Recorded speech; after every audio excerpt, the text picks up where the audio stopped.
Fellow tennis nerds, I hope all is well. Today's video, we're going to talk about me and Henrik, who is here visiting me in Spain. We're going to talk about the best rackets of 2024. Obviously, these are our opinions. You might have very different opinions. Please put them in the comments. But based on the releases this year that we've tried pretty much everything, we will discuss what we think were the most interesting releases, the ones that worked for us. For our game, we might disagree. So it's more of a conversation than, a list that's very firm. So Henrik, for you, if we look at the list, what came out this year, was there anything that stood out straight away? The most positive experience I had this year was your coffee. It's perfect. For real, it's really good. So I just have to take a sip. While the helicopter leaves us, yes. Grind your own beans, that's my #1 recommendation. From the list, the racket that I liked the most was the Speed MP, I would say. Tough competition with the Blade 100. The V9. For your game, it makes a lot of sense, I would say, based on this list. But the most effective, the best feeling racket was the Speed MP. I was enjoying it, but I struggled a bit with the launch angle and prefer the Speed Pro. I thought the Speed Pro was great. Speeds are good. Sometimes with Oxetic 2, you lose the ball a bit or like you have a disconnect. But in this case, I think the speeds were very excellent, right? Yeah. If we go through the racket list, before I get into what I thought were the best ones, we had like a pretty busy year in terms of rackets. And if I go by brand, we have Wallensten first. They had the RF, which was a huge release, which Henrik and I covered in a review. I've talked about it also in subsequent videos. So they had the RF and the Blade 98 and 100s. That's Wallensten. Pretty big releases, I would say, especially with a new line. We had Baulat. We started a year early in my hometown Västerås in Sweden with the Strike, which you brought. Yep. The 5 different strikes, Baulat Pure Strike. And then Head actually released 3 different rackets. They are the most prolific racket releasers, I must say. And they released the Speed, as we talked about, but also the Boom rackets and the Extreme, which we covered in our video shot in Båstad in Sweden as well. Then from Technifiber, there was one racket release, TF40. From Vulcan, there was the Vustra update. And there was like a new Dunlop CX update. That's the control line from Dunlop, which you haven't really tried. And there was the Nordic Dots, which you've seen on the channel. We've also talked about that in a video. And there's the Prince Phantom, which was another bit of a favorite. So like overall, if you look at all this, like on the list, this was a pretty good year for tennis rackets, like not that many bad releases overall, right? One racket we'd regret selling was the Phantom. I sold my 100X 305 and I think you did as well. Yeah. And that was a great racket, right? Yeah, I mean, that's one of the rackets you regret, like why didn't I keep it longer? It's good power level. It was 16-18 string pattern, so pretty open, but still good control because the frame is pretty thin and the flex is low, but it was extremely solid in both 290 and 305. Just overall, like a very nice feeling. Very nice feeling. Yeah. Blade and 100 and the Speed MP was more effective for my game, but just by hitting. Yeah. Yes, the overall feel of the Phantom and the comfort level is great. It's great. So maybe if I should revisit the Phantom X again, that could be like the best racket of the year for real. But I think for you it's the Speed or the Phantom maybe. Yeah. The problem with the Speed MP is that the swing weight is pretty high. Yeah, well, always with the new speeds recently has been like the very high in swing weight. Like the Pro is almost always up 330 something. Yeah. And the risk is then you get above spec and you're in too high of a territory, I guess. And it's getting a bit too much mass to swing. Yep. And also the grip shape of the heads. It's not your favorite, TK82S is... They are two... I mean, Prince are also pretty square, but it's square on a different way. Yep. It's hard to explain, but the head grip shape, I prefer the TK82 instead of 82S. It's easy to lose your grip, right? It's easy to lose. Is this the forehand grip? What is the backhand grip? You know, like that would be a thing. Grip is very personal, and I know extremely important. We discussed that a lot actually, because you can tweak it with putting tape and adding maybe lead tape and doing different things to the grip. Besides going to a customizer, but it has to be right. It has to feel good, otherwise you're not going to like it. If we go into the Wallensten releases, the RF we liked, and this got positive reviews, I think, but it's not an easy switch racket for I guess a lot of people, because I've seen a lot of them for sale, because it's so demanding, right? Yeah, it's really demanding. I mean, let's say you are just hitting balls from the baseline, or if you are playing against an opponent that's weaker than you, that you are in command against, then it's a perfect racket. But as soon as you are on the defense, out in the corners, it's pretty, I would not say a weak racket, but it's a very difficult racket because the sweet spot is very small and you really have to generate your own pace with this racket. Yeah, you have to make sure you get the contact because like if you don't hit the ball in the middle of the string bed, you're going to get a really low powered shot. Like it's going to be not even getting to the net at some point. Like it's a very tough to defend, but nice to attack. You have a confidence for attack, you know. Yeah, you can understand why Roger Federer, it's made for like his style of game. Yeah, a dominating style of game. It's not for the it's not for the Nadal fans. It's a offensive racket where you are in control of the rallies. Yeah. And it's also, I mean, a lot of the buyers of the RF rackets, they are fanboys of Federer. Yeah, of course, as am I. Not right? as good players. And they do need something easier than that. Yes, and it will be a demanding racket. For example, the RF Pro. Oh yeah, that's I very would tough. say that's like top level players, future level players that could use that racket effectively. It's not for amateur players. No. If you play D2 college tennis, you can play with this. If you play futures, as you said, but it's not going to be an easy racket. It's kind of a little bit tough on the arm as well with the heft and the stiffness. But for some players, it's going to be perfect. Like, but it's not for the average club guy, right? No. It's not for that. Pretty string sensitive. If you string it too tight, let's say you have 23, like 51 pounds or so above, then it's just a very pinging and an even smaller sweet spot. And it plays best in like 18, 19 kilos for me at least. Yeah, we got like when the RF01, which we both enjoyed more than the Pro, we really felt like the tension has to be dropped. But even with a lower tension, on defense, it's a bit tricky to play with. So the RF is not that easy to recommend. They look great.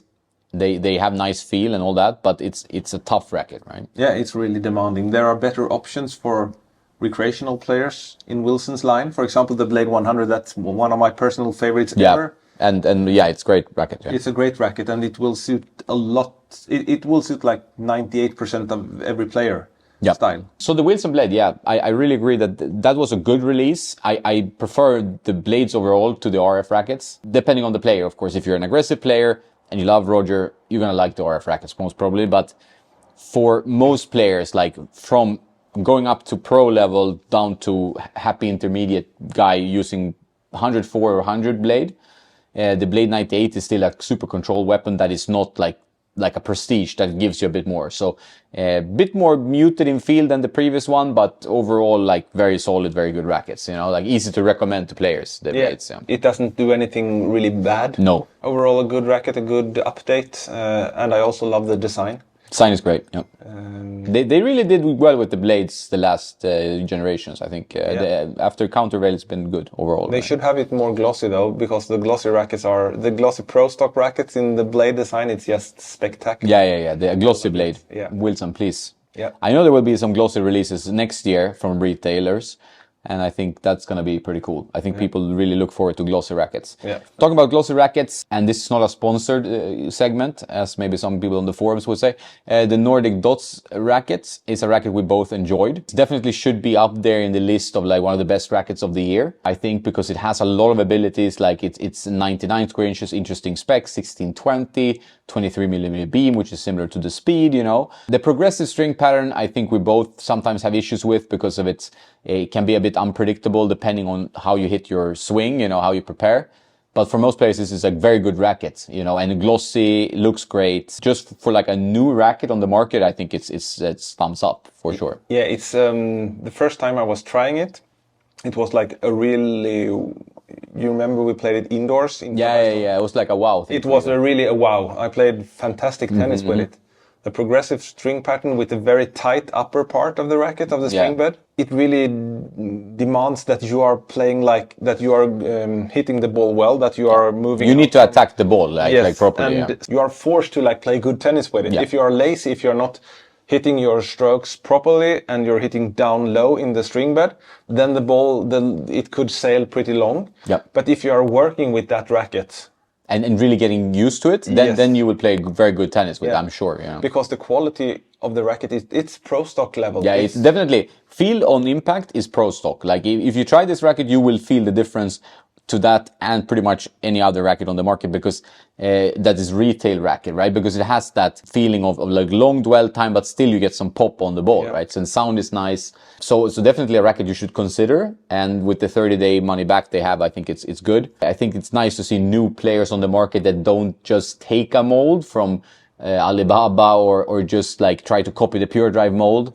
Instead, they come up with something different, even if it's a risk to go like progressive string pattern with like a similar to Yonex or Boom Beam, and it can go wrong. It can be a problem, but this one actually works really well, you know. Yeah, it does. I'm very surprised that they are like, it's their first racket and they got it so much right. Yeah. It's a very good first gen. Yes. So and I love the clean design. I love it when it's pretty much all black or all gray. Yeah, exactly. I think we were missing that a bit in the market, because sometimes, like Head, for example, I sometimes struggle with their design choices.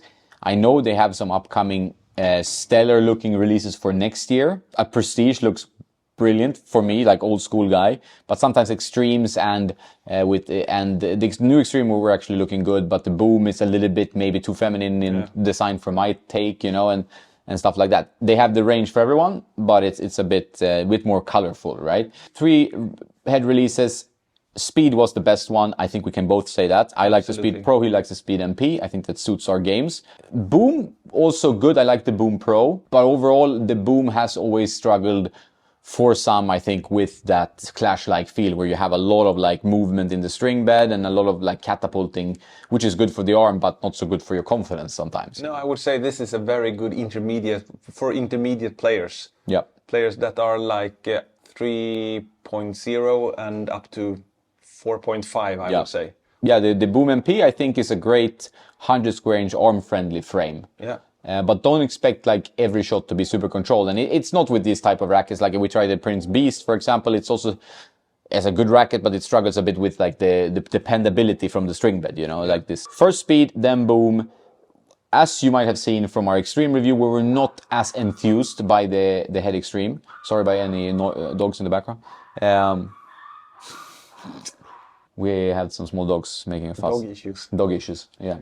So the Extreme, as you might have seen from our review, wasn't our favorite. We were both a little bit like disconnected to the sensation of how the racket actually felt when you hit the ball. You weren't like, where is this ball going? You didn't know. I hit the Extreme MP today when we played earlier, and it's not a bad racket. Like it feels comfortable for the arm, and you get spin, you get power. I just feel like I don't really know where the ball is going. I don't feel like I am with this racket enjoying the experience so much. So I prefer the Oxetic one. But this is my personal opinion. We even had a podcast with Head because we always invite for discussion, say, hey, come and we discuss. But it was not an easy one. So I think this was my least favorite Head release of the year. Yeah, I think the Head Extreme, it's a good racket. You hit a good ball with it, but you don't feel the ball, so to say, in the string. No. But so I think it would be pretty... It could be string sensitive as well. Yeah, for sure. You should, if you want to try this Extreme, don't give up after one try. Let's say you are stringing it with, for example, Head Hawk Touch or Hawk Trois. Sorry. Don't give up. Weirdly. If you don't like that with that string, try another string. Try different tensions. Do something. Just don't go by one hit with this racket, because then you could be disappointed. So just give it some time. I would say if I should like really try the Extreme MP again, I would use like Solinco Tourbite, for example. Yeah, that's your go-to string. That's my go-to string, and I think that would fit that racket pretty well. Try some different string setups in the Extreme, because it's a good racket, but it needs some love to work for your game, so to say. Yeah, and you need to experiment a bit. Yeah, and I saw that it's got like a lot of good reviews on Tennis Warehouse. While I gave it a lukewarm review, we both were lukewarm about it. So it's a thing where you have to try it, you know, and check other reviewers as well. I always encourage people to check other YouTube channels. Like you need a kind of 360 point of view, and then if you can demo, you demo, right? So you do that. Today you had a hit first time for you, and this is one of my favorites of the year. Maybe the one that I played the best with is the Technifiber TF40, which is recent release. It came out like just a month ago or something. And that's a racket which like, it has blade identity, but a bit more pop. And the foam filling makes it like really solid. And you played well with it as well. Yeah, I used it without, normally I play with the dampener always have, but it felt extremely well dampened, very solid, extremely solid, pretty rich feel in the racket. It also felt pretty much pro stock. Yeah, it has a nice feel to it. Like it's chunky in the hoop. Yeah, very solid. No discomfort on the arm whatsoever. Foam. Much better feel than the old TF40. Yeah. They have improved it a lot. Like, a lot. I think, yeah. And it was easy to generate power. It was easy to generate spin. This was the first time I tried it, but it could be like the best racket, one of the best rackets of the year if I should give it some more time. I was serving well with it. Slice was biting in. The shape of the racket is perfect. It's behind us here. Yeah. So it was. I want to give it more time. It could be one of the best rackets of the year. Yeah, for me, for sure. I think it is my personal favorite. So my personal favorite is probably the TF40. A big fan of the Phantom, but we'll get to our top three, personal top threes. But the Technofiber TF40, 2 thumbs up overall. There's one small release from Vulkel. I think that is the only one they released. That's the only one I've tried. We both tried it, and it's the Vustra V9. The review is not out yet, maybe, as of release of this one, but it will be out.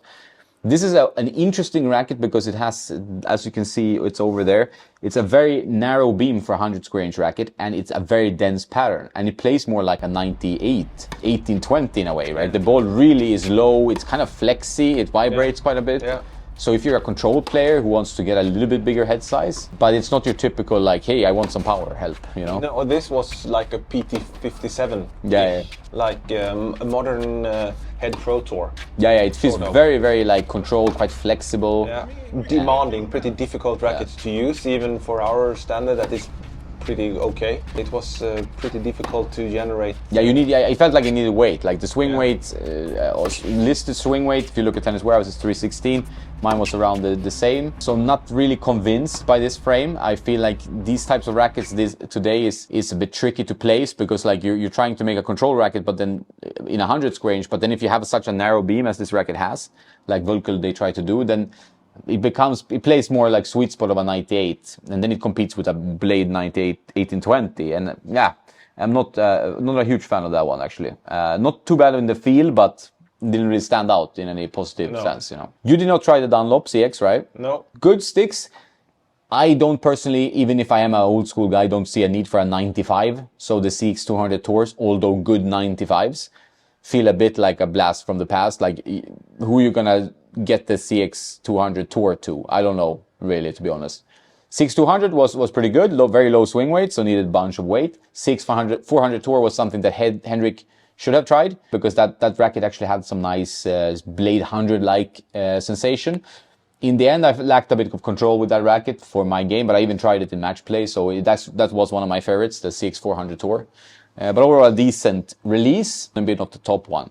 And then we kind of end with the one that started the year for us. I think we played this in New Year's Eve last year. When you came to my hometown. That was a Strike, which was the only bubble art release. They are pretty sparse with their releases.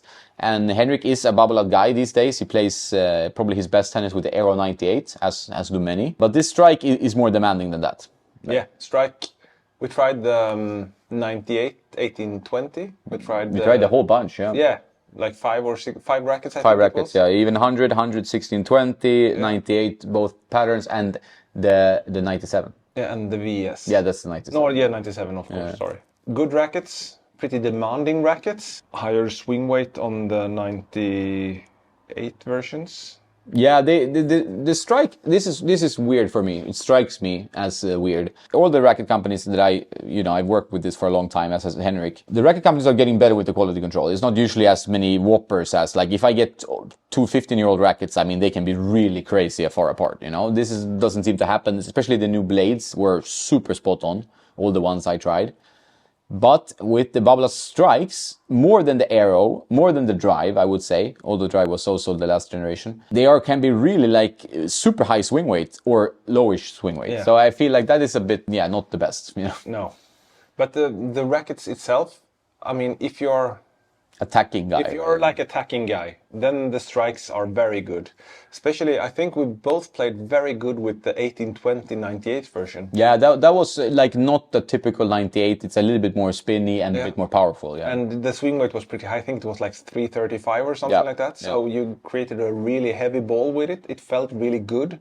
Pretty large sweet spot for such a tight string pattern. The 100 1619, that had almost the same spin as like an arrow. Pure yeah. Arrow 100. This was a very spinny and also very good spin. Yeah. It was pretty raw in the feel though, so it needs to be like tamed almost with some silicone or lead. They were a bit better dampened than the previous generation.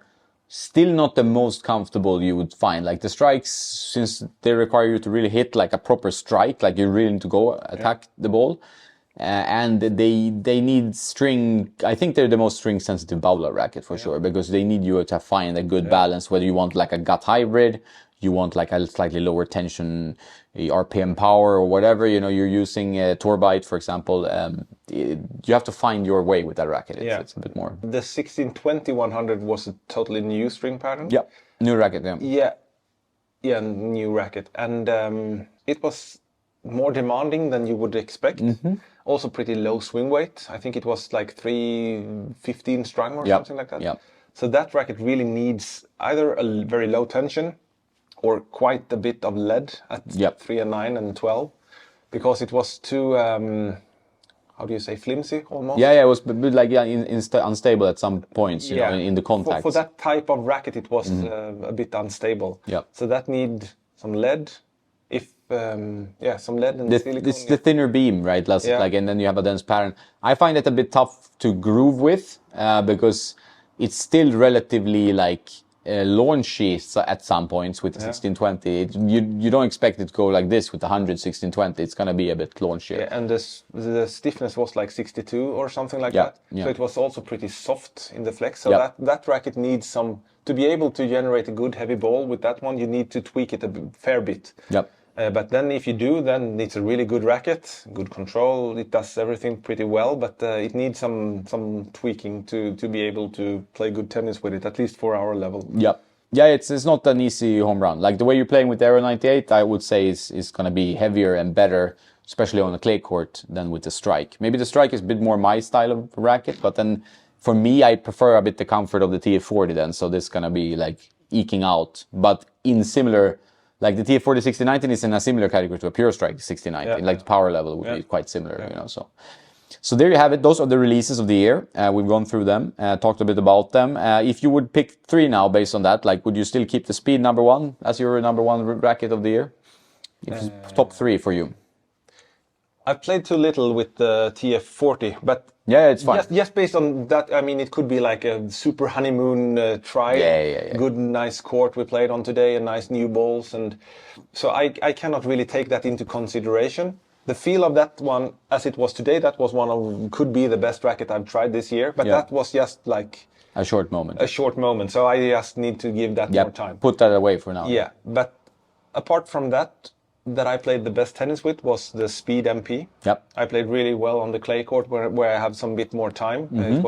I played a very heavy ball with it. Number 2 was the Phantom 100X 300. Yeah, you really liked that one. You had the first impressions of that. Yeah, it was really good. And then I would say I think actually Nordic Dots Model 99 is my 3rd pick. Yeah, but you had the Blade 100 as well to put in there. Yeah. There were many good rackets. I started to think about that. Let's say I have the Blade 100 and the Nordic Dots Model 99 tied for that 3rd makes place. sense. Model 99, I would say I would like a more traditional string pattern. Yeah. Then that would have been my number 1. Now I have to work with the model, but it's for being a new racket. It's so unique in the feel, in a positive way. So yeah, it's tied for 3rd with the Blade 100. Yep. I think I can probably share that. For me, with all that ones I've tried, and this is like for my game and also what I think like could work for the TF40 has been the best racket for me in terms of play. I really like that racket a lot. I do like the Phantoms. The new Phantoms I think were great. I think I would put them on 2, and then I would put the Blade 100 and the Nordic Dots as a shared third place, as you did pretty much. The Speed Pro for me was good, but I think maybe it drops just out because the MP for me had a little bit more much of a launch, and the Pro had a bit too flat of a launch trajectory and quite demanding. So, but still, I must say this year had a lot of good rackets, and it shows that the quality of tennis rackets are increasing, making it even more difficult for you as consumers and us as consumers. We have bought many rackets over the years. To choose and to decide, because like the quality, they're good. They have more models now in like the 100 square inch control segment, which we both enjoy, you know, like a bit more forgiving but still controlled. They have more powerful 98s, Aero 98, like you play. Even like this is more powerful for a 98 for control players.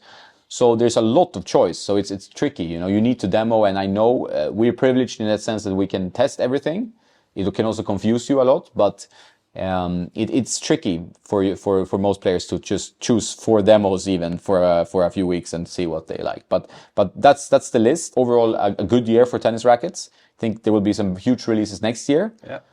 Which we will also summarize, of course. So thanks for that, Henk. In terms of strings, you did not do a lot of string testing this year. No. I have put my top strings that I tested, and there were not many big strings from the main manufacturers. Like Luxelon didn't really release anything drastic.